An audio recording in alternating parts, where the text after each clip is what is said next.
Here's the thing about New York City. There is history everywhere. You just have to look for it. And there's a really great account that does just that.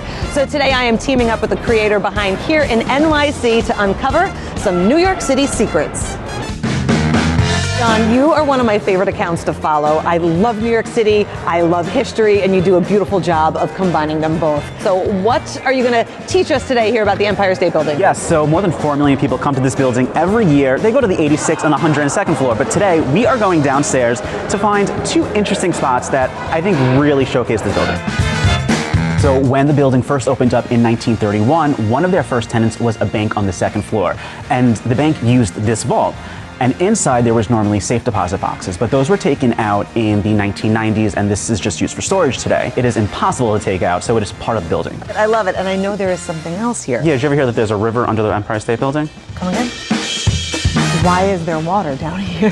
So this is the river that runs under the Empire State Building. Now the building was actually built on top of an old stream called Old Wreck, and that channeled into Sunfish Pond, which is where 31st and Park Avenue is. That was sealed up in the 1800s, and now today, every time that there's very heavy rains, this area will flood. And you actually see right over here with the 5 feet mark, it has reached that at some point. Oh my goodness. So here we are at 7th Ave and 46th Street. Now I know this as the Express clothing store. Yes, but this building actually was originally the Israel Miller building, and that opened in 1911. And Israel Miller, he sold women's shoes, and a lot of his customers were women on Broadway. So he held a contest to find out America's most loved actresses in comedy, opera, screen, and cinema.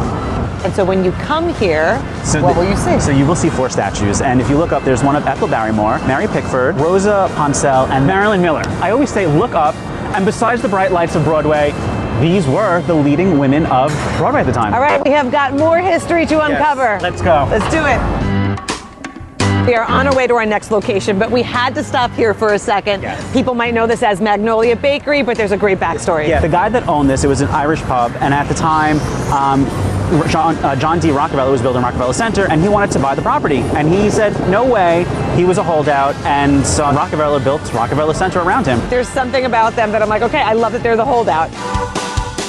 There has to be so much history about Central Park, but I know you've got something good for us. There is, you know, something that people pass by every day. They may not realize it, but it's a bolt. It's a very small item nailed into Manhattan schist, and it was actually placed by John Randall Jr. back in the 1810s, I think it was 1810, and he was the chief surveyor of Manhattan's grid system.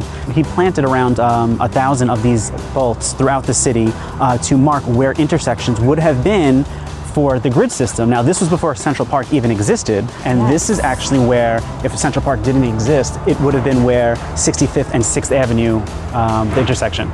I know, it's crazy, and there's really not that many of these left. There's actually none of them left. This is the only one. Do you know how many people have probably passed that and had no idea what it is? I know, it's just one of the other secrets of Central Park. And last but not least, a trip to the Statue of Liberty here on the Upper East Side. I know, we are nowhere near Liberty Island, but this is actually a little bit different than the other Statue of Liberty replicas that you may find throughout the city, because this is one of only 12 in the entire world that is made from Frederic Auguste Bartholdi's, the guy that did the Statue of Liberty, his own mold.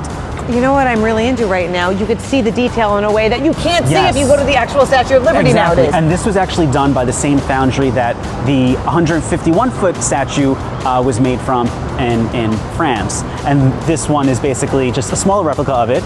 The real one was blown up 16 or 15 times. It was such a pleasure getting to do this with you. I feel like I learned so much, which I always do with all of your videos. This was so much fun. Yeah, what do we have to look forward to? So I'm launching a new website, hereinny.com, and I will be offering private tours soon. You know that I will be one of the first people to sign up. Thank you so much, John. Of course.